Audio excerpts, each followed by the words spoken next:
નમસ્કાર વિદ્યાર્થી મિત્રો, તરલ પદાર્થના મિકેનિક્સના જેડબલઈ નીટના વિડિયો લેક્ચરમાં તમારું સ્વાગત છે. આકૃતિ જોઈને તો તમે સમજી ગયા છો કે આકૃતિ દોરવાનો ટાઈમ થઈ ગયો છે અને રકમ લખવાની છે. તો પછી લખો રકમ. આકૃતિમાં દર્શાવેલી નળી AB ના B છેડા પાસે R ત્રિજ્યાનો પરપોટો છે. આકૃતિમાં દર્શાવેલી નળી AB ના B છેડા પાસે R ત્રિજ્યાનો એક પરપોટો છે. તેનું પૃષ્ઠતાણ સિગ્મા છે. આ જે પૃષ્ઠતાણ છે એ કેટલું? સિગ્મા. જો આપણે સિગ્મા એટલે ખરેખર પદાર્થની ઘનતા તરીકે લેતા હતા ને, અત્યારે સિગ્મા શું આપ્યું છે? એનું પૃષ્ઠતાણ.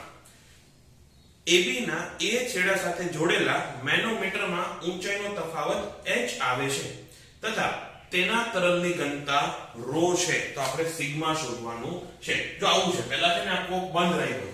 કોક બંધ રાખો એટલે શું? અહીંયા દબાણ કેટલું હશે? સરખું જ હશે. આ બાજુ Pa અને આ બાજુ આપણે Pa રાખીને અહીંયા કનેક્ટ કરવાનું હોય. એટલે પહેલાનું દબાણ સરખું, બે બાજુ Pa. હવે જેવો તમે અહીંથી આ કોક ખોલો એટલે આના દબાણને કારણે અહીંયાથી આ લેવલ નીચું જવાનું છે. આ લેવલ નીચું જાય એટલે અહીંયાથી લેવલ ઉપર જશે. એટલે પછી બંનેમાં ઊંચાઈનો તફાવત સર્જાશે અને આની ઘનતા કેટલી આપી છે? ρ આપેલી છે. બીજી એક વાત કહો તમે, અહીંયા તો જો કે આકૃતિમાં દેખાય છે, ધારો કે કોક બંધ છે અને આકૃતિ એકદમ સમાન લેવલ ઉપર આપેલી હોય, તો દબાણ ક્યાં વધારે હશે? આનું દબાણ વધારે હશે કે અહીંયા જે Pa દબાણ છે વધારે છે? સીધી વાત છે, પરપોટાની અંદરનું દબાણ વધારે હશે. આપણી પાસે સૂત્ર શું છે કે દબાણનો તફાવત, પરપોટાની અંદર દબાણનો તફાવત કેટલો? 2s/r કે પછી 4s/r? બોલો તમે કયું હટાવું? ડેલ્ટા P બરાબર બે સૂત્ર આપણે જોયા હતા, 2s/r અને 4s/r. 2s/r ક્યારે લેવાનું? કે જ્યારે પાણીનું કે કોઈ પણ તરલનું ટીપું હોય અથવા કોઈ તરલની અંદર હવાનો પરપોટો હોય ત્યારે 2s/r લેવાનું. જ્યારે હવાની અંદર હવાનો પરપોટો હોય આવી રીતે, એટલે કે એની બે સપાટી હશે, આટલી જાડી ન હોય પણ આવી બે સપાટી હશે, ત્યારે તમારે 4s/r લેવાનું. એટલે અત્યારે દબાણનો તફાવત આ કેસમાં કેટલો આવશે? એ આવશે 4s/r અથવા 4p/r. હે ને? જે s શું છે? પૃષ્ઠતાણ. અને અહીંયા પૃષ્ઠતાણ કેટલું આપ્યું છે? આ કેસમાં આપેલું છે સિગ્મા. એટલે 4σ/r. આ થશે દબાણનો તફાવત. દબાણનો તફાવત કોની કોની વચ્ચે? તો કે અંદરનું બિંદુ જે હોય એ Pi અને બહારનું બિંદુ હોય એ Po. અહીંયા Pa કીધું છે આપણે, તો Pa. બહારનું વાતાવરણનું દબાણ કેટલું છે? આખાના વાતાવરણનું દબાણ તો P જ છે. એટલે Po sorry Pi minus Pa બરાબર 4σ/r આવું આપેલું છે. આને કહી દો પરિણામ નંબર 1. હવે આ તો આપણે આવડે જ છે. અહીંયાથી તમે આ સંદર્ભ રેખા લઈ લો. સંદર્ભ રેખા ક્યાં લેવાની? નીચામાં નીચું લેવલ આપ્યું ત્યાં જ લેવાની. તો આ બિંદુને કહી દો C, આ બિંદુને કહી દો અહીંયા D. તો હવે PC બરાબર PD થશે અને PC શોધો. અચ્છા, PC કેટલું થશે? અહીંયા જો દબાણ Pi હોય તો પછી અહીંયા આખામાં દબાણ કેટલું? Pi. એટલે અહીંયા દબાણ કેટલું? Pi. એના બરાબર PD કેટલું થશે? તો કે Pa વત્તા આ અંતર કેટલું છે? h. અને એની ઘનતા કેટલી છે? ρ. તો ρgh આટલું થશે. Pi ની કિંમત મૂકો તો Pi બરાબર કેટલું થશે? Pi બરાબર થશે Pa 4σ/r. એના બરાબર Pa ρgh આટલું થશે. પાપા કેન્સલ પાછા, તો Pa કેન્સલ. શોધવાનું શું છે? સિગ્મા. તો સિગ્મા બરાબર કેટલું આવશે? સિગ્મા બરાબર આવશે ρgh. અહીંયાથી એક r આવીને ગુણાઈ જશે અને છેદમાં 4. એટલે ρgh ના છેદમાં 4. અને આ થશે તમારો જવાબ. હવે આગળ બે નાના નાના દાખલા જોવાના છે કે તમારે લખવાની જરૂર નથી. હે ને? સાઈડમાં કદાચ લખવું હોય, નાનું ટેકા હોય તો ટેકાવી દેજો, બાકી બધાને લખવાની જરૂર નથી. એકદમ નાના નાના થિયોરિટિકલ દાખલા છે, ગણવાનું પણ નથી કઈ, આખામાં ગણતરી પણ આવતી નથી, ખાલી અને ખાલી સમજવાનું છે. આ દાખલા નંબર 1 ની આકૃતિ છે, આ દાખલા નંબર 2 ની આકૃતિ છે. દાખલા નંબર 1 માં એવું કહે છે કે એક સાબુના પરપોટાની ત્રિજ્યા r છે. એની ઉપર કોઈ વિદ્યુતભાર આપવામાં આવે. વિદ્યુતભાર ધન પણ આપી શકો, ઋણ પણ આપી શકો, કોઈ વાંધા નહીં. ઓકે, તો અત્યારે અહીંયા આપણે ધારો કે ઋણ વિદ્યુતભાર આપ્યો, ધન આપો તો પણ આખું એની ચર્ચા સેમ જ થશે, કાંઈ જ ફરક નહીં આવે. તો સવાલ એવો છે કે આ પરપોટાને જો તમે ઋણ વિદ્યુતભાર કે ધન વિદ્યુતભાર આપો તો પરપોટાના કદમાં શું ફેરફાર થશે? બોલો, અહીંયા કોમેન્ટ કરો. 1 2 3. હવે હું આપું છું જવાબ. તો તમે બધા અત્યારે 11 માં તમારે વિદ્યુત વાળું ચેપ્ટર નહીં આવે, 12 માં આવે છે, પણ 8 નો ધોરણમાં થોડુંક તો ભણ્યા હશો કે બે સમાન વિદ્યુતભાર હોય તો એકબીજાને અપાકર્ષણ આપે, એટલે કે અહીંયા શું થશે, આ બધા જ ઋણ વિદ્યુતભાર એકબીજાને ધક્કો મારશે, બધા એકબીજાને દૂર કરશે. એનો મતલબ આની ત્રિજ્યામાં થોડોક વધારો થશે. આની ત્રિજ્યા જે આવી હતી એની બદલે આવી રહેશે, મતલબ એનો કદ થોડું વધી જશે. તો સવાલ ફરીથી એવો છે કે સાબુના પરપોટાની ત્રિજ્યા r છે, તેની ઉપર વિદ્યુતભાર જો આપવામાં આવે તો સાબુના પરપોટાના કદમાં શું ફેરફાર આવે, તો એનું કદ વધશે. ઓપ્શનમાં આપ્યો હોય વધે, ઘટે, અચલ રહે કે ક્યારેક વધશે અને ક્યારેક ઘટશે, તો હંમેશા વધશે. બીજી વાત, બીજો દાખલો, બે પરપોટા છે A અને B, એ બેની વચ્ચે એક નળી રાખેલી છે અને અહીંયાથી વાલ્વ અત્યારે બંધ છે. ચાલો વાલ્વનું નામ ધારો કે S. આ વાલ્વ અત્યારે આપણે બંધ રાખેલો છે. જેવો વાલ્વ ખોલવામાં આવે તો શું થશે? હવા A માંથી B માં જશે કે B માંથી A માં આવશે, એ તમારે કહેવાનું છે. ફરીથી રકમ સમજાઈ ગઈ? એક વખત રિપીટ કરું છું. આવું સમજો કે એક નળી છે તમારી પાસે, એ નળીને તમે અહીંથી વચ્ચેથી દબાવીને રાખી, પેલી જે સ્ટ્રો આવે ને એને તમે અહીં વચ્ચેથી દબાવીને રાખી છે. આ બાજુ એક નાનો ફુગ્ગો રાખ્યો છે, આ બાજુ એક મોટો ફુગ્ગો રાખેલો છે, એવું સમજો. હવે જેવું તમે અહીંથી દબાવેલો ભાગ છોડી દેશો, મતલબ હવાની અવરજવર ચાલુ થાય તો હવા ક્યાંથી ક્યાં જશે? A થી B કે B થી A? ફરીથી વિડિયો પોઝ કરો અને આન્સર આપો. ચલો 1 2 3. તો આન્સર આપું છું, હવા B થી A માં નહીં, A થી B માં જશે. એને મોટા ફુગ્ગામાંથી નાના ફુગ્ગામાં હવા નહીં જાય, નાનાથી મોટામાં જશે. એટલે આ તો હાવ સંકોચાઈ જશે અને આ મોટો થઈ જશે.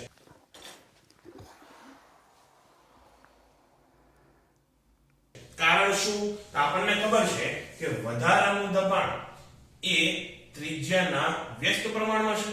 બહારનું દબાણ તો બધાનું સેમ જ છે, ધારો કે PO. અહીંયા પણ દબાણ કેવું? PO. એની મતલબ આની અંદર જે દબાણ છે એ B ના દબાણ કરતા વધારે હશે. ફરીથી અહીંયા PA ગ્રેટર ધેન PB હશે. એટલે કે હવા ક્યાંથી ક્યાં જાય? વધારે દબાણથી ઓછા દબાણ તરફ. એટલે હવાનું વહન ક્યાં થશે?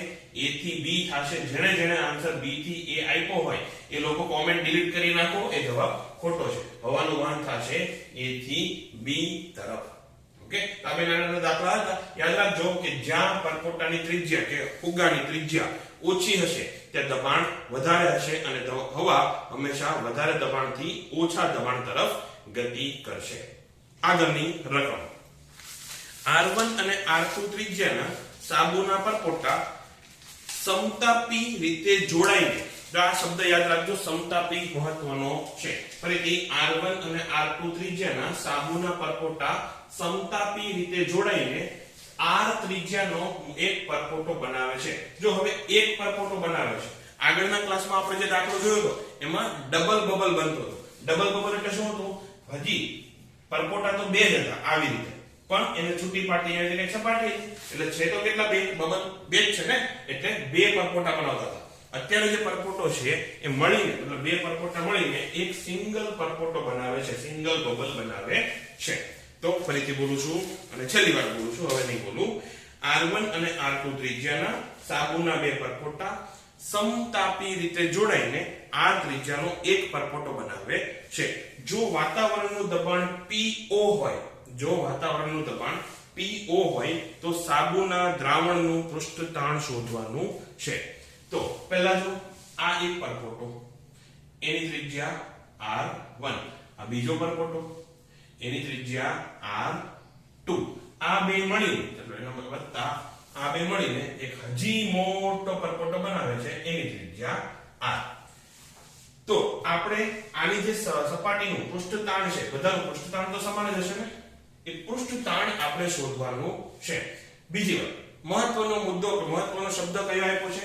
સમતાપી રીતે જોડાઈને. સમતાપી એટલે શું? તો કે બધાના તાપમાન અચળ રહે છે, હે ને? થર્મોડાયનેમિક્સ માં તમે ભણ્યા છે સમતાપી પ્રક્રિયા, સમતાપી પ્રક્રિયા ને આ બધું. એમાંથી સમતાપીમાં શું હતું કે તાપમાન બદલાતું નહોતું.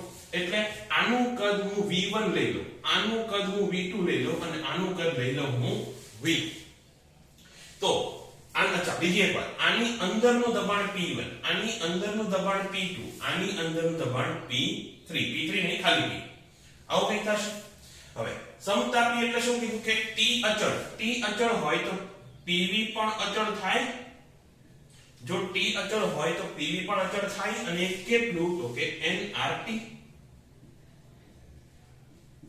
તો આ સૂત્ર આ ત્રણેય માટે હું લગાવું તો શું બનશે હવે તો કે P1 V1 બરાબર N1RT. T1 નહીં આવે કારણ કે T તો ત્રણેય પરપોટાના સરખા છે, તો P1 V1 બરાબર N1RT, P2 V2 બરાબર N2RT, P3 V3 બરાબર NRT પણ અહીંયા 3. આ એનું સૂત્ર થશે. હવે જ્યારે આ બેનો સરવાળો થાય અને આ બને ત્યારે અચળ શું રહેશે? શું કદ અચળ રહેશે? ના. હવે અહીંયા એક કદ અચળ વાળો કોન્સેપ્ટ લગાવવાનો નહીં. જ્યારે ધાતુના અથવા કોઈ પણ ઘનના કે પ્રવાહીના બે ગોળા મળીને ભેગા થાય ત્યારે જ કદ અચળ રાખવાનું. આપણે પેલું સૂત્ર મેં લગાવ્યું હતું કે RL બરાબર n ની 1/3 RS. આ ક્યારે લગાવવાનું કે ફક્ત ઘન કે પ્રવાહી માટે. હવામાં હવા કેવી હશે? દબનીય હશે. ઘન પ્રવાહીને આપણે અદબનીય ધારતા હતા, એટલે કે એના કદમાં કંઈ ફેરફાર ન થાય એવું આપણે ધારતા હતા. અહીંયા ગેસ છે, વાયુ છે, વાયુનો દબાણમાં ફેરફાર કરતા કે એના તાપમાનમાં ફેરફાર કરતા એના કદમાં ફેરફાર આવવાનો જ છે. એટલે અહીંયા V1 V2 બરાબર V ધારવાનું નહીં, પરંતુ N1 N2 બરાબર N2 તો ધારીએ. અચ્છા, અહીંયા N3 નહીં આવે, સોરી, આ PV બરાબર nRT જ આવશે. તો હું N1 N2 બરાબર n ધારી શકું. હા, n એટલે શું?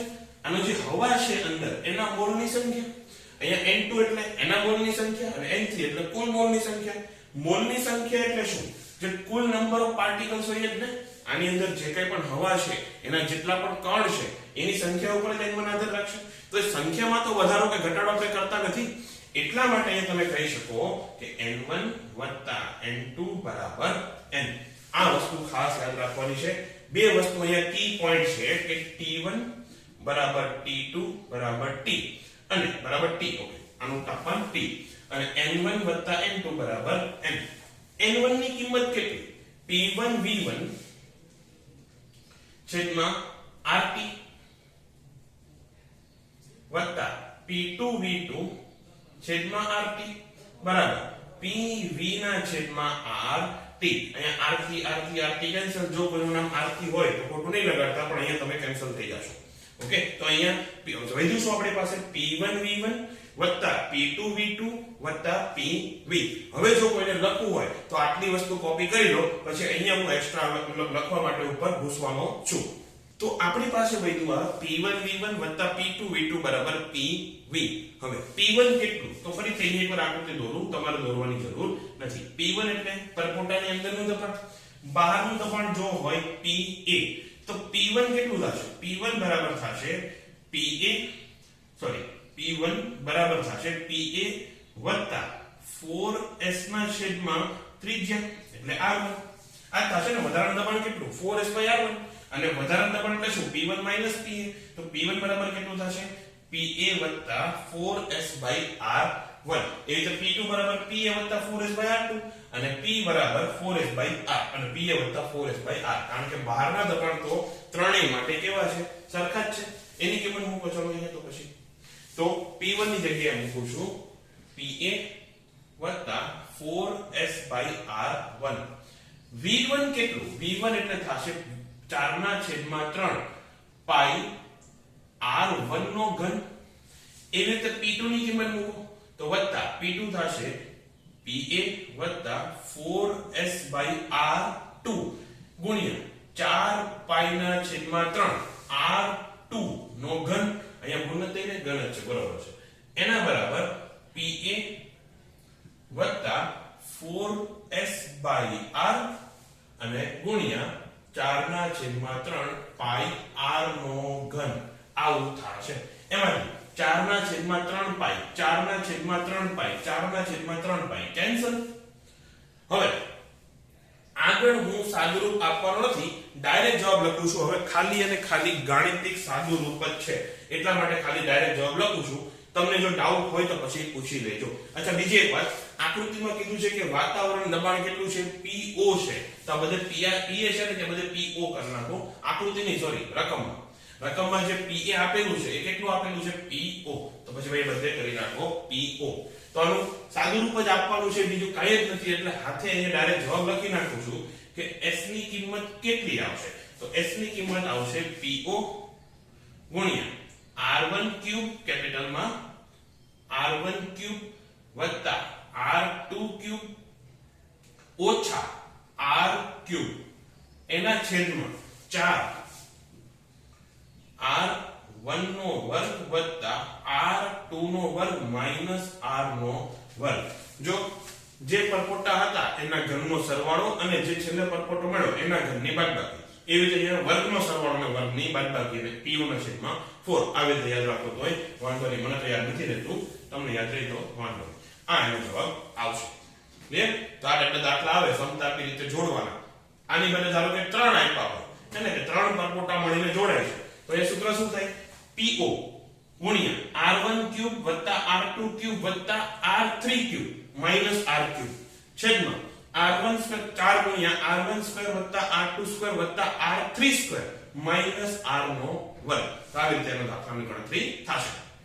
તો હવે આગળનો દાખલો અને આ ટોપિકનો છેલ્લો દાખલો કે 10 સેન્ટીમીટર લંબાઈ, રકમ લખવાની છે. 10 સેન્ટીમીટર લંબાઈ, 1.54 સેન્ટીમીટર પહોળાઈ અને 0.20 સેન્ટીમીટર જાડાઈ.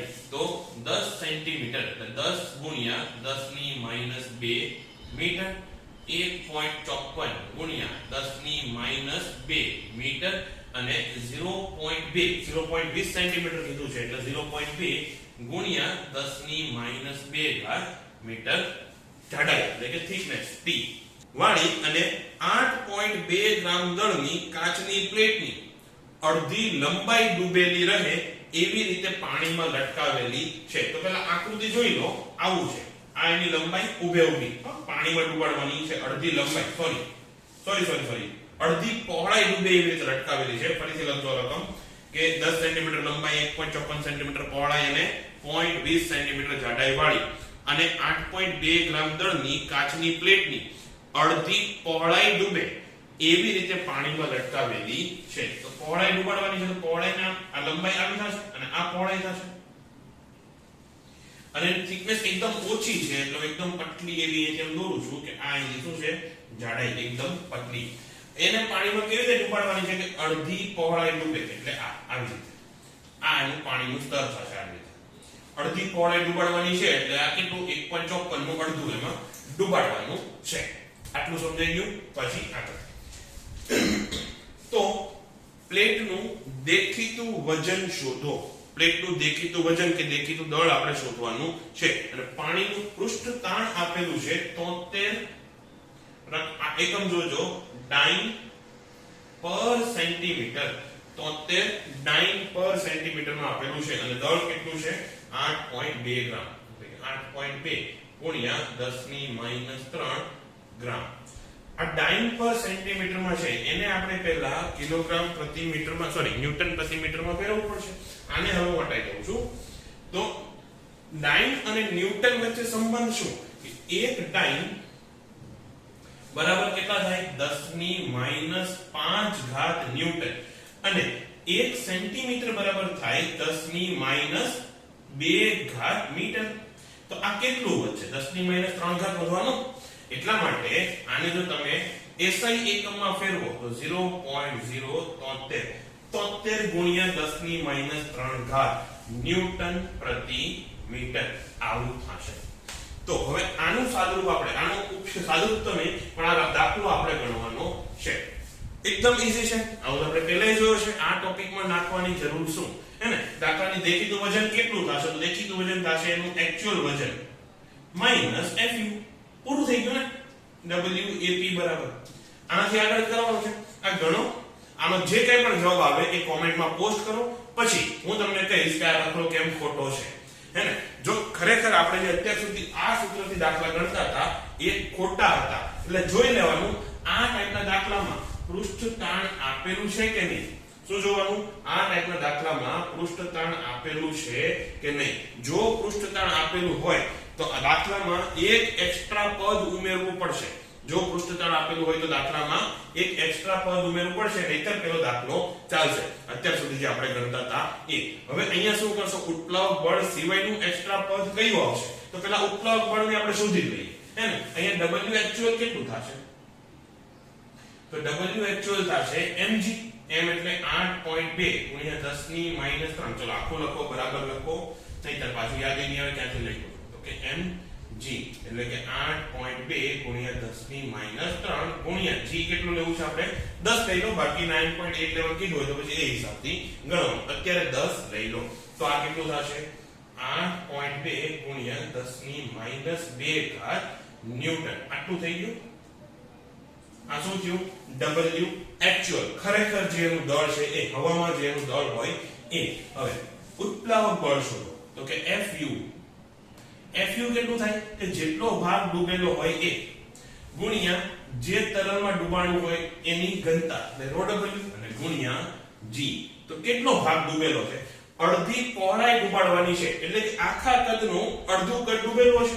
તો આખું કદ કેટલું? 10 ગુણ્યા 1.54 ગુણ્યા 0.2. એટલે આખું કદ કેટલું?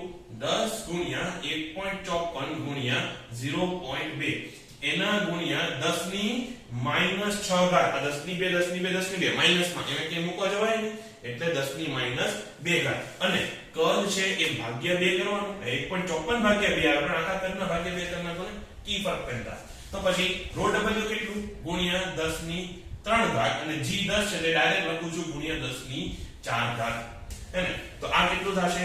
આ 5 ગુણ્યા જે કંઈ પણ થતું હોય. અચ્છા, આ 5 ગુણ્યા 0.2 કરો એટલે 1 થઈ જવાનું, એટલે ડાયરેક્ટ જ આવશે 1.54 ગુણ્યા 10 ની આ કેટલી ઘાત થશે? 2 ઘાત, અને એ પણ માઈનસ, અને એ શું થઈ ગયું? ન્યૂટન. આ સમજાણું? આને કહી દો પરિણામ નંબર 2. પરિણામ નંબર 1 ક્યાં? તો કે અહીંયા. આ પરિણામ નંબર 1. હવે જો આ s આપેલું ન હોય તો પછી આ બેની બાદબાકી કરીને તમારો જવાબ આવી જતો. પણ અત્યારે હવે શું થશે? તો જો પાછળ પર આકૃતિ દોરું છું, આ તરલ આપણું એની અંદર આપણે આ ડૂબાડ્યું છે ને, તો એની આ સપાટી જે છે એનું જે પરિમિતિ આવે એના કોન્ટેક્ટમાં કયું બળ લાગતું હશે? પૃષ્ઠતાણને કારણે કંઈક બળ લાગતું હશે. એ કેટલું લાગે? તો કે પરિમિતિ, જોડણીની ભૂલ કોઈ કાઢતા નહીં હોય, પરિમિતિ ગુણ્યા સરફેસ ટેન્શન, પૃષ્ઠતાણ જે હોય એ એટલું બળ લાગે. અને ક્યાં લાગે? તો કે નીચે ખેંચે. એટલે હવે એક્સ્ટ્રા બળ લગાવવાનું છે Fs, અને Fs બરાબર પૃષ્ઠતાણને કારણે લાગતું બળ. Fs બરાબર પરિમિતિ, જો તોય t માં પાછળ થઈ ગયું, પરિમિતિ ગુણ્યા પૃષ્ઠતાણ. પરિમિતિ કઈ લેશો તમે? એની જો 3 વસ્તુ આપેલી છે L, B અને H. આપણે કેવી રીતે ડૂબાડ્યું છે કે અડધી પહોળાઈ ડૂબે એવી રીતે ને, એના કોન્ટેક્ટમાં શું હશે? તો કે એક તો લંબાઈ અને ગુણ્યા એની જે આ જાડાઈ હોય એ એની પરિમિતિ થશે. એનું આડછેદ કેવું દેખાશે ઉપરથી જોવો તો L ગુણ્યા T જેવું દેખાશે ને. એટલે પરિમિતિ શું થશે? પરિમિતિ બરાબર થશે 2 વખત L + T. આમાં નો સમજાયું હોય તો પછી મને પૂછી લેજો. 2 વખત L + T ગુણ્યા S. હવે મૂકો કિંમત પાછી, તો કે 2 ગુણ્યા L કેટલું? 10 વત્તા T કેટલું? 0.2 એના ગુણ્યા 10 ની -2 ઘાત. આ 10 ની -2 ઘાત ને મૂકવા તો નહીં જવાય, ગુણ્યા 0.073. આ જવાબ કેટલો આવે છે મને પણ યાદ નથી, એટલે એના ગુણ્યા કઈ ધારો કે અત્યારે x લખું છું તો x ન્યૂટન આવશે. આ ગણતરી કરવાની છે, તમારે હાથે કરવાની છે અત્યારે જ કેલ્ક્યુલેશન કરીને. તો આટલી ગણતરી કરીને આ શું થઈ ગયું? આ Fs. હવે આની FPD બનાવો તો આજે આપણી પાસે ગ્લાસનો સ્લેબ છે, એમાં નીચે બળ કયું લાગે? તો કે W actual તો નીચે લાગવાનું, વત્તા આ જે બળ છે એ નીચે લાગવાનું, અને ઓછા ઉત્પ્લાવક બળ જે ઉપર લાગવાનું. આવી રીતે થશે. તો આનું દેખીતું વજન કેટલું થશે? તો કે W apparent એના બરાબર થશે W actual વત્તા Fs. અચ્છા, આને કહી દો પરિણામ નંબર 3. આ ત્રણેયનો સરવાળો કે બાદબાકી જે થતો હોય કરવાનું છે, અને માઈનસ Fu. હવે અહીંયા પણ કિંમત મૂકીને તમારે આનો જવાબ લાવવાનો છે. આ થશે એનું દેખીતું વજન. અને જો પછી જોઈ લેવાનું એકમ કઈ રીતે આપ્યો છે. ન્યૂટનમાં આપ્યો હોય તો પછી જે તમારો જવાબ આવે એ. અને જો એકમ જે ઓપ્શન આપેલા છે એના એકમમાં ગ્રામ આપેલું હોય તો પછી એને તમે એને g વડે ભાગીને કિલોગ્રામ મળશે અને 10⁻³ વડે ગુણો તો તમને ગ્રામ મળશે. સોરી 10⁻³ વડે ગુણો તો ગ્રામ મળશે. આ સમજાયું? ચલો હજી એકવાર ઉદાહરણ આપીને સમજાવી દઉં. ધારો કે W apparent એકદમ રફલી લખું છું, હવે આ ખોટું હશે. W apparent બરાબર તમારે જવાબ આવ્યો 8. આ 8 શું આવશે? ન્યૂટન આવશે. એટલે જો એકમમાં બધે ન્યૂટન આપેલા હોય તો 8 જવાબ થશે. જો એકમમાં ગ્રામ આપેલો હોય તો પેલા 8 ન્યૂટનને તમારે કિલોગ્રામમાં ફેરવવો પડશે. કેવી રીતે ફેરવશો? આ શું છે? બરાબર mg છે ને, તો આને કિલોગ્રામમાં ફેરવવું હોય કે W apparent in kg એ કેટલું થશે? તો કે 8/10 આ કેટલા છે? kg થયા કેટલા? 0.8 kg. હજી ઓપ્શન શું છે? ગ્રામમાં છે તો કિલોગ્રામના પછી ગ્રામમાં ફેરવતા તો આવડે 800 ગ્રામ. તો આવી રીતે આનો પણ વહીવટ કરજો. એટલે કે W apparent જે શોધવાનું છે એ તમારે જોઈ લેવાનું કિલોગ્રામમાં શોધવાનું કીધું છે કે પછી ગ્રામમાં શોધવાનું કીધું છે. તો હવે આગળનો ટોપિક જે જોવાનો છે એ છે સંપર્ક કોણ અને કેશ નળી વાળો જે કેશાકર્ષણ ને એ બધો ટોપિક છે. પણ એની પહેલા તમારે બે પ્રકારના બળ સમજવાની જરૂર છે. પહેલા જેડી સરે ભણાવ્યું જશે પણ એકવાર પાછું હું સમજાવી દઉં છું કે બે બળ કયા છે તો કે સંશક્તિ બળ અને આસક્તિ બળ. ઇંગ્લિશમાં કહેવાય કોહેસિવ ફોર્સ અને એડહેસિવ ફોર્સ. તો સંશક્તિ બળ એટલે શું? તો કે એક જ પ્રકારના પદાર્થના અણુ પરમાણુ વચ્ચે લાગતા બળ. ઉદાહરણ આપો એટલે સમજાઈ જશે. તો જો પાણીના તમે બે ટીપા લઈ લો આવી રીતે, હે ને, આંગળી પર એક ટીપો અહીંયા અને એક ટીપો અહીંયા લઈ લો, પછી એને ભેગા કરો તો શું થાય? બે માંથી એક ટીપું થઈ જાય છે. મતલબ કે પાણીના બે ટીપા જોડે છે. શું કામ જોડે? કારણ કે પાણીના પરમાણુઓ અને એક ટીપાના પરમાણુ બીજા ટીપાના પરમાણુ ઉપર કંઈક આકર્ષણ બળ લગાવશે. એ શું થશે? સંશક્તિ બળ. કે એક જ પ્રકારનો પદાર્થ હોય, અહીંયા છે બે પાણી, એ એકબીજા વચ્ચે જે કંઈ પણ બળ લગાવે એને શું કહેવાય? સંશક્તિ બળ. અને ઘન પદાર્થના સંશક્તિ બળ સૌથી વધારે હોય. સીધી વાત છે, ઘન પદાર્થને તમે તોડી શકવા નથી, એનો એક આકાર ફિક્સ હોય. એટલે કે ઘન પદાર્થ માટે સંશક્તિ બળ સૌથી વધારે, પછી પ્રવાહી, અને સૌથી ઓછું કોનું? વાયુનું. સીધી વાત છે, વાયુમાં સંશક્તિ બળ કેવું છે? સૌથી ઓછું. MCQ માટે ખાસ. પછી ઉદાહરણ આપું તો કે સંશક્તિ બળને કારણે પાણીના ટીપાનું જોડાણ.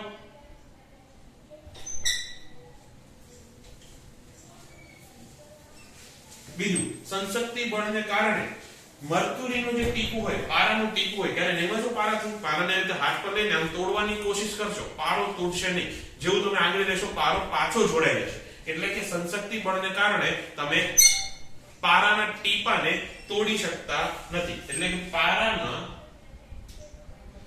ટીપાને તોડવું મુશ્કેલ છે. પારાના ટીપાને તોડવું મુશ્કેલ છે. અને છેલ્લું ઉદાહરણ કે બે ગ્લાસની પ્લેટ લઈ લો. બાયોલોજી વાળાને ખાસ ખબર છે, પેલું જે ડાયસેક્શન આવે ત્યારે તમને જે પ્લેટ આવે ને એ ગ્લાસની પ્લેટ લઈને એમાં પાણીનું ટીપું મૂકો, પછી એને છૂટી પાડવા કોશિશ કરો. જલ્દી છૂટી નહીં પડે. નથી કહેતો કે અશક્ય જ છે, પરંતુ મુશ્કેલ થશે. કે લગતો નથી, જગ્યા નથી એટલે, પરંતુ ગ્લાસની પ્લેટ વચ્ચે જો પાણીનું ટીપું મૂકેલું હોય તો પછી બંને ગ્લાસ પ્લેટને છૂટી કરવી મુશ્કેલ છે. એનું આપણે ઉદાહરણ પણ લઈશું. ઉદાહરણ નહીં પણ થિયરી લઈશું કે એનો બળ કેટલા બળની જરૂર પડે, હે ને, એ આપણે પછી જોઈશું. પણ એ કોના કારણે છે? એ પણ સંશક્તિ બળને કારણે જ છે. આને સંઘાતના બળ પણ કહેવાય. અને કેવું કહેવાય? સંઘાતનું બળ. બીજું છે આસક્તિ બળ. આસક્તિ બળ એટલે એડહેસિવ ફોર્સ, કે જુદા જુદા પ્રકારના, હે ને, આમાં કેવું એક જ પ્રકારના, આમાં કેવું છે? જુદા જુદા પ્રકારના પદાર્થના અણુ પરમાણુ વચ્ચે લાગતા બળ. હવે આમાં ઘન પ્રવાહી વાયુ જેવું નહીં કરી શકે, હે ને, આમાં તમે જુદો જુદો પ્રકાર છે. તો એવું પણ તમે લઈ શકો કે ઘન અને પ્રવાહી વચ્ચે, પ્રવાહી અને વાયુ વચ્ચે, તો એ પણ શક્ય છે. એટલે આમાં એવું આ મુદ્દો અહીંયા આવશે નહીં. એટલે આપણે ડાયરેક્ટ ઉદાહરણમાં જઈએ તો ઉદાહરણમાં શું આવશે કે હું અહીંયા માર્કરથી લખું છું તો માર્કરની ઇંક અને બોર્ડ વચ્ચે કંઈક આસક્તિ બળ છે તો જ આ લીટી અહીંયા ચોંટીને રહીને, નહીતર તો અહીંથી નીચે રેગાડો નહીં ઉતરી જાય. એટલે કે આ માર્કરની ઇંક અને બોર્ડ વચ્ચે કેવું બળ છે? આસક્તિ બળ છે. પછી એવી રીતે તમે પેનથી પેપરમાં લખો ત્યારે જે પેનની ઇંક અને પેપર વચ્ચે શું છે? એ પણ આસક્તિ બળ છે. ગુંદરથી તમે કોઈ વસ્તુને ચોંટાડવાની કોશિશ કરો છો તો ગુંદર અને વસ્તુ વચ્ચે પણ કેવું બળ આવશે? આસક્તિ બળ જ આવશે. સિમેન્ટથી આપણે મકાન બનાવીએ ત્યારે સિમેન્ટથી બે ઈંટોને ચોંટાડીએ ને, એ પણ શું છે? એ પણ આસક્તિ બળ જ છે. કારણ કે સિમેન્ટનું દ્રવ્ય અલગ છે, ઈંટનું દ્રવ્ય અલગ છે, એ બેને ચોંટાડે છે, તો એ પણ શું છે? આસક્તિ બળ છે. તો આ થઈ ગયા સંસક્તિ અને આસક્તિ બળ. હવે આગળનો ટોપિક છે સંપર્ક કોણ. એ પણ થિયરી તમે ભણી ગયા છો એટલે એકદમ શોર્ટમાં બતાવી દઈશ, ખાલી જેટલી જરૂર છે એટલી જ વસ્તુ. તો સંપર્ક કોણમાં શું થાય એમાં જોવું પડે કે આસક્તિ બળ વધારે કે સંસક્તિ બળ વધારે, હે ને? એ હિસાબથી બે પદાર્થ વચ્ચેનો સંપર્ક કોણ નક્કી થાય. તો ધારો કે એક સમશીતોષ્ણ સપાટી પર તમે કોઈ પદાર્થનું ટીપું મૂકો, પાણીનું ટીપું મૂકો તો શું થઈ જાય? આવું થઈ જાય. એની જગ્યાએ મર્ક્યુરીનું ટીપું મૂકો તો આવું થઈ જાય. એનું કારણ શું? એનું કારણ એના સંસક્તિ અને આસક્તિ બળ. અહીંયા સંપર્ક કોણ દોરવો કેવી રીતે એ પહેલા શીખવાડું છું, ખાસ ધ્યાન આપજો, નહીંતર ભૂલ થશે અને થશે. તો સંપર્ક કોણ પહેલા તો દોરવાનો ક્યાં? તો કે સંપર્ક બિંદુ આગળ. સંપર્ક બિંદુ આગળ આપણે સંપર્ક કોણ દોરવાનો છે. તો સંપર્ક બિંદુ આગળ કોની વચ્ચેનો કોણ? તો કે પ્રવાહીની સપાટીને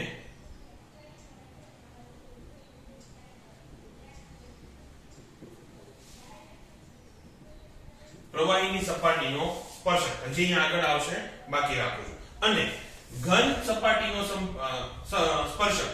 ઘન સપાટીનો સ્પર્શક. હવે એ જોજો, પ્રવાહીની સપાટીનો સ્પર્શક હું આમાં દોરું છું, તો પ્રવાહીની સપાટીનો સ્પર્શક ક્યાં દોરવાનો? અહીંયા ના, સંપર્ક બિંદુ આગળ. તો આ છે એનું સંપર્ક બિંદુ, તો અહીંયા થશે આ પ્રવાહીની સપાટીનો સ્પર્શક. એમાં તો બે મળ્યા ને, એક આ અને આ. એમાંથી કયો લેવાનો? તો કે ઘન પદાર્થથી દૂર, એટલે કે પ્રવાહીની સપાટીનો સ્પર્શક પરંતુ ઘનથી દૂર. ઘનથી દૂર એટલે શું? ઘન ક્યાં છે? આ છે. તો આ સ્પર્શક તો અંદર ઘૂસે છે, એ તો ઘનની તરફ છે. ઘનથી દૂર આવવો જોઈએ એટલે આ લેવાનો, આ નહીં. આ સમજાણું? પ્રવાહીની સપાટીનો સ્પર્શક પણ કેવો? ઘન સપાટીથી દૂર. પછી ઘન સપાટીનો સ્પર્શક, પાછો ઘન સપાટીનો સ્પર્શક દોરવાની કોશિશ કરો તો આવો મળે અહીંયા. એ આ અને આ. એમાંથી કયો લેવાનો? એમાં હવે ઘનથી દૂર કેવું નહીં કરવાનું, એમાં પ્રવાહી તરફ. ઘન સપાટીનો સ્પર્શક અને પ્રવાહી તરફ. આમાં પ્રવાહી તરફ કયો આવે છે? આ આવે છે ને, એટલે આ લેવાનો, આ નહીં. તો અહીંયા કયા આપણે પાસ કર્યા? આ બે. એની વચ્ચેનો કોણ.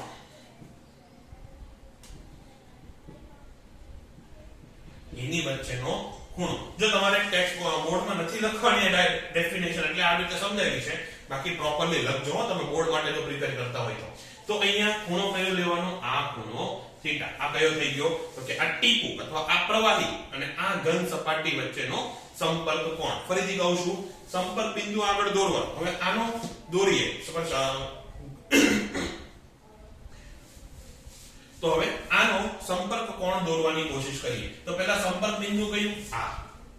સંપર્ક બિંદુ આગળ પ્રવાહી સપાટીનો સ્પર્શક અને ઘનથી દૂર પ્રવાહી સપાટીનો સ્પર્શક બે મળે. એ આવી રીતે એક આ મળશે અને એક આ મળશે, પણ કયો? ઘનથી દૂર. આ તો ઘનની અંદર ઘૂસી ગયો એટલે આ ગયો, આ હોય તો. પછી ઘન સપાટીનો સ્પર્શક પરંતુ પ્રવાહી તરફ. હવે પ્રવાહીથી દૂર નથી, જોજો, પ્રવાહી તરફ. ઘન સપાટીનો સ્પર્શક કોણ? આ. એમાં પ્રવાહી તરફ કોણ જાય છે? આ. તો આ પણ ગયો. તો આ જે ખૂણો બન્યો આ, એ થશે સંપર્ક કોણ. તો સંપર્ક કોણ કેવી રીતે દોરવો સમજાઈ ગયું. આ ખાસ મહત્વનું છે, નહીંતર ઘણા દાખલામાં લોચા લાપસી કરી નાખશો. હવે એમાં થીટા ક્યારે 90 થી ઓછો હશે અને થીટા ક્યારે 90 થી વધારે હશે એની ચર્ચા કરવાની છે. તો એના માટે પહેલા હું બોર્ડ ભૂસી નાખું, પછી આગળ ચર્ચા કરીએ. તો હવે ધારો કે સંસક્તિ બળ બરાબર F1 અને આસક્તિ બળ બરાબર F2. હવે સંસક્તિ બળ કોણ અને આસક્તિ બળ કોણ તમને ખબર છે. ધારો કે અહીંયા ટીપું મૂકું તો ટીપાના બે કણ વચ્ચે જે બળ હશે એ કયું થશે? આ F1 થશે સંસક્તિ બળ. અને ટીપાનું કણ એટલે કે ધારો કે પાણી છે તો પાણીનો અણુ અને આ જે ગ્લાસ સરફેસ છે તો ગ્લાસનો અણુ, હે ને, વોટર અને આ ગ્લાસ, એની વચ્ચે જે બળ આવશે એ કયું થશે? F2 આસક્તિ બળ. ફરીથી જ્યારે તમે કોઈ પણ પ્રવાહીનું ટીપું ઘન સપાટી પર મૂકો તો એ પ્રવાહી વચ્ચેનું બળ કયું થશે? F1 અને પ્રવાહી ઘન વચ્ચેનું બળ કયું થશે? F2. તો સંસક્તિ બળ F1 અને આસક્તિ બળ F2 ધારી લો. તો હવે એના આપણે ત્રણ કિસ્સા લેવાના છે. એક કિસ્સો તો એકદમ નાનો એવો લઈ લઉં છું, એમાં કઈ ખાસ નથી. બાકીના કિસ્સામાં થોડું ધ્યાન આપવાનું છે. અને એવું કેમ આવે છે એની સાબિતીમાં આપણે પાછું ઉતરવું નથી, એટલું બધું ડિટેલમાં જવાની જરૂર નથી. જો F1 બરાબર √2F2 હોય, એટલે કે સંચક્તિ બળ એટલે કે આસક્તિ બળ એ સંચક્તિ બળના √2 ગણું હોય, આસક્તિ બળ એ સંચક્તિ બળના √2 ગણું હોય, તો સંપર્ક કોણ બરાબર 90 ડિગ્રી. એવું ક્યારે થશે કે જ્યારે શુદ્ધ પાણી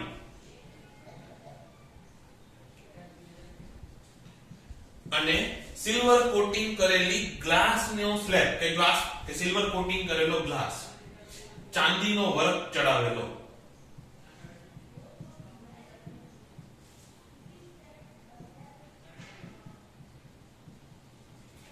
ચાંદીનો વર્ક ચડાવેલો જો તમે કાચનો ટુકડો લઈ લો, એની ઉપર તમે ટીપું મૂકો તો પાણીનું ટીપું કેવી રીતે ગોઠવાશે? એકદમ આવી રીતે. મતલબ આ ખૂણો એનો કેટલો થશે? 90 ડિગ્રી થશે. ત્યારે F1 બરાબર √2 વખત F2 હોય ત્યારે સંપર્ક કોણ કેટલો? 90 ડિગ્રી. એનું ઉદાહરણ કોણ? તો કે શુદ્ધ પાણી અને સિલ્વર કોટિંગ કરેલો ગ્લાસ.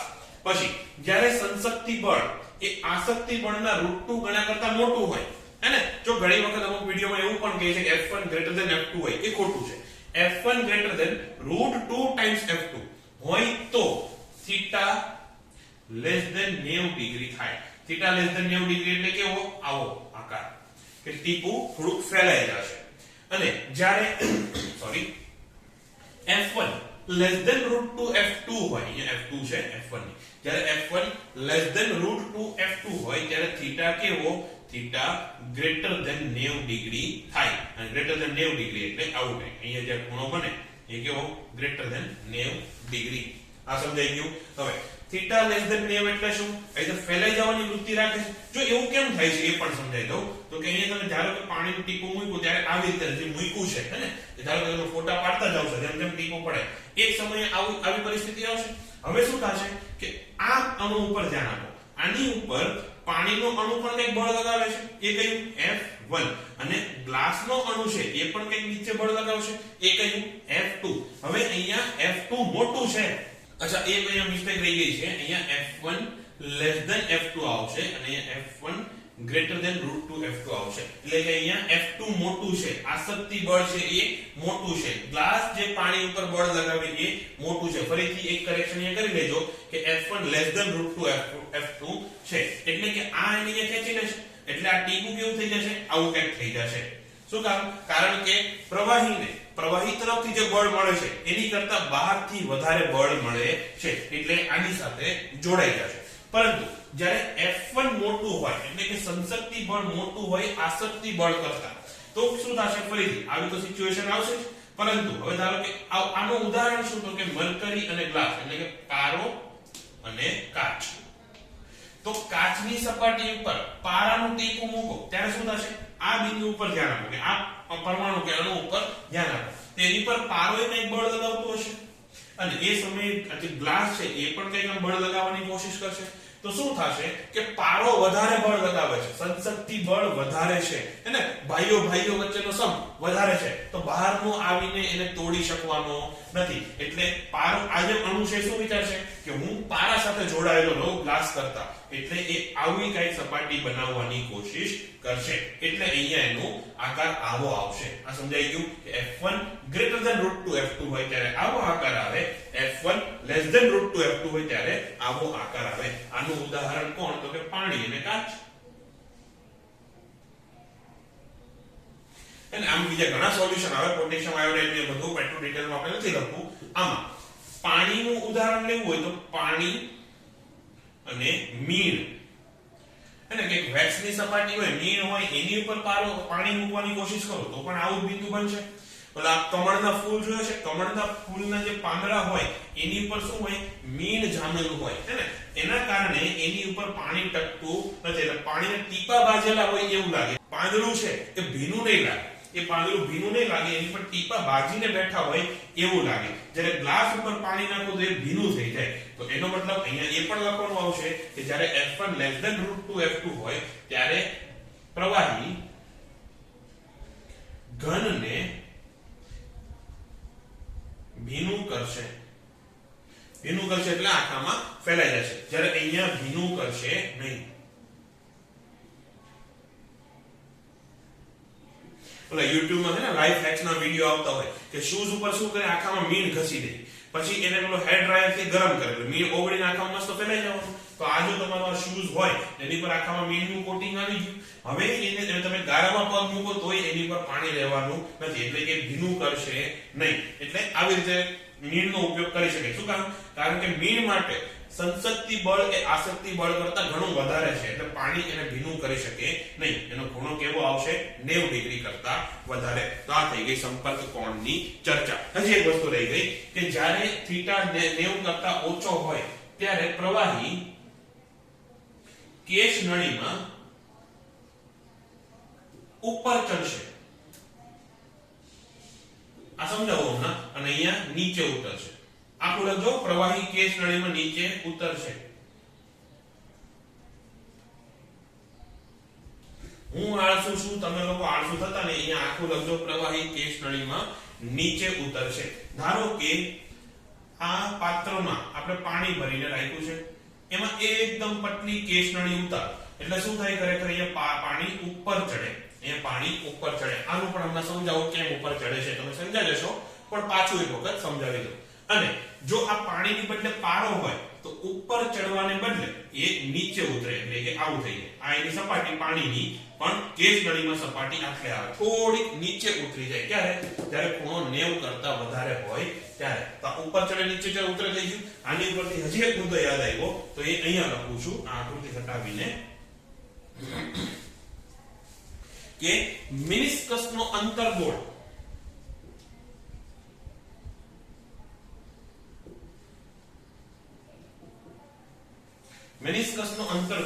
ઉપર તરફ હોય અને અહીંયા મેનિસ્કસનો અંતર્ગોળ નીચે તરફ હોય. તમે પણ આખું લખજો અહીંયા ફરીથી. અહીંયા મેનિસ્કસનો અંતર્ગોળ ઉપર તરફ, મેનિસ્કસનો અંતર્ગોળ નીચે તરફ. પહેલા અંતર્ગોળ એટલે સમજવું પડશે. જો હું આવી કોઈ લીટી દોરું તો અંતર્ગોળ ક્યાં છે? અહીંયા છે. આ કયો છે? બહિર્ગોળ. આપણે અત્યારે કોની ચર્ચા કરવી છે? અંતર્ગોળની. એટલે કે એની સપાટી કેવી બને? આવી બને. આ શું છે? એનો અંતર્ગોળ છે. એ ક્યાં છે? ઉપર તરફ. અહીંયા જો અંતર્ગોળ બનાવું તો આવું કંઈક આવવું જોઈએ, તો જ એનો અંતર્ગોળ નીચે છે એવું થશે. તો ફરીથી જ્યારે f1 √2 f2 હોય તો થીટા 90 કરતા નાનો, મેનિસ્કસનો અંતર્ગોળ ઉપર, પાણી અને કાચ એનું ઉદાહરણ છે. પ્રવાહી ઘન પદાર્થને ભીનું કરશે અને અહીંયા પ્રવાહી કેશ નળીમાં ઉપર ચડશે. આના તફાવતમાં થીટા 90 કરતા વધારે હશે, મેનિસ્કસનો અંતર્ગોળ નીચે તરફ હશે, પારો અને કાચ અથવા પાણી અને મીણ એના ઉદાહરણ છે, અને તે પ્રવાહી ઘન પદાર્થને ભીનું કરશે નહીં, અને એમાં કેશ નળીમાં પ્રવાહી નીચે ઉતરશે. હવે આ બે મુદ્દા સમજાવવાના રહ્યા. તો એ બે મુદ્દા પહેલા હું બોર્ડ સાફ કરી નાખું. તો હવે પ્રવાહી ઉપર ક્યારે ચડે અને નીચે ક્યારે ઉતરે એનું એક ઉદાહરણ લઈ લઈએ. તો ધારો કે આ એક પ્રવાહી ભરેલું છે, આ સપાટી સુધી ભરેલું છે, એમાં તમે એક કેશ નળી જેવું ઉતારો. એટલે મસ્ત શાંતિ હતી, એમાં આપણે હળી કરી કેશ નળી ઉતારી. તો અહીંયા આસક્તિ બળ છે એનું √2 ગણું, એટલે કે √f2 એ f1 કરતા મોટું છે. એટલે કે આસક્તિ બળ થોડું વધારે છે, કે પાણી કરતા ગ્લાસના અણુ વધારે ખેંચે છે. એટલે શું થશે? અહીંયાથી આ ભાઈ ઉપર ચડવાનું ચાલુ કરે. એ આવી રીતે અહીંયાથી આ ભાઈ ઉપર ચડવાનું ચાલુ કરે. એવી જ રીતે અંદર એ થશે. અંદરથી આવું કંઈક બનશે, આવું.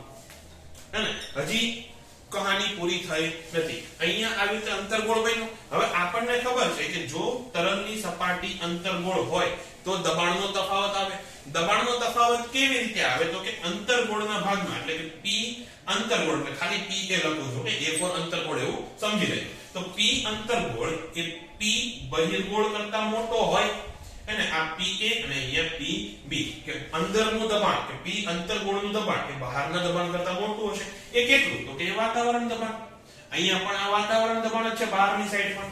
હવે આ બિંદુ આગળ દબાણ કેટલું? મતલબ કે આ મને ઝૂમ કરીને બતાવું તો આવું છે આપણી પાસે.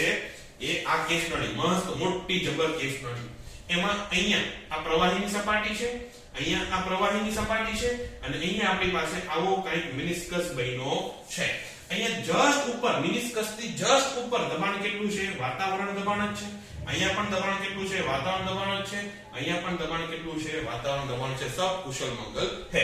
પણ આની જસ્ટ નીચે આવો તો અહીંયા જે દબાણ આવશે એ કેટલું આવશે? તો કે વાતાવરણ દબાણ માઈનસ 4s ના છેદમાં 4s નહીં, હવે 2s આવશે ને, કારણ કે અહીંયા બે પ્રકારના તરલ છે, અહીંયા પરપોટો તો નથી, એટલે 2s ના છેદમાં r, આ મિનિસ્કસની જે કાંઈ પણ ત્રિજ્યા હોય એ આવશે અહીંયા Pa 2s ના છેદમાં r. હવે અહીંયા પણ જસ્ટ થોડા નીચે આવો તો અહીંયા જસ્ટ નીચે આવો તો વાતાવરણ દબાણ Pa જ રહેશે.